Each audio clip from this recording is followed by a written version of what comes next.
l'homme ne peut pas dire, bon, moi ça me suffit, j'ai quelqu'un déjà, j'ai un petit rabbin que je connais très bien, et il fait très bien l'office, il est très très bien, etc. Ça suffit, c'est pas avec ça que tu vas t'en sortir. Non.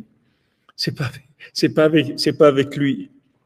Chez Eno Gadol Bemaala, il est pas, c'est vrai que c'est pas un très grand tzaddik, mais c'est un rave, il est bien. Qui adraba, kol mashu chole beyoter. Au contraire, plus quelqu'un est malade, tsari rofe gadol beyoter, il a besoin d'un médecin plus grand. Rabbeinu, il a déconseillé d'aller chez le médecin, mais il a dit c'est déjà, tu vas chez le médecin, va chez le plus grand. Ne va pas chez des médecins, des petits médecins. Va chez le plus grand médecin qui est.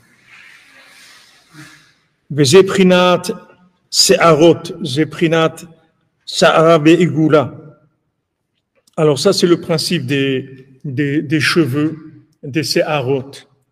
Des se'arot, parce que le mot se'ar, c'est ça, en hébreu, dans le shin, si on le lit sin ou shin, alors ça donne se'arot, ça donne she'arot, ça donne des shiurim, des mesures. C'est-à-dire, en fait, les cheveux, ce sont des tzimtzumim. Les cheveux, ici, ce sont des contractions de la lumière du cerveau. C'est pour ça qu'une femme mariée, il faut qu'elle couvre ses cheveux. Parce que sinon, la lumière qui sort de ses cheveux, elle aveugle le monde. Parce qu'en fait, dans ses cheveux, quand elle est mariée, il y a la lumière de l'âme de son mari qui se révèle dans les cheveux de la femme. C'est pour ça qu'elle doit couvrir ses cheveux. Parce que c'est de la lumière qui est insupportable. Elle est trop forte, ça détruit, ça fait du mal. C'est le principe des cheveux.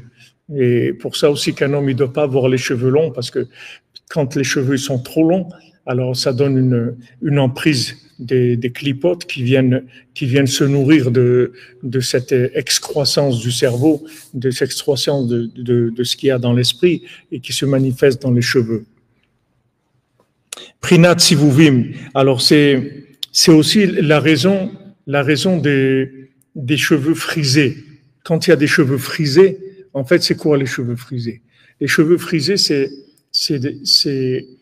tous les méandres, tous les tours qu'il faut faire avant de comprendre la chose, d'arriver à la notion elle-même. Alors, on tourne autour de notions qui sont des notions d'approche.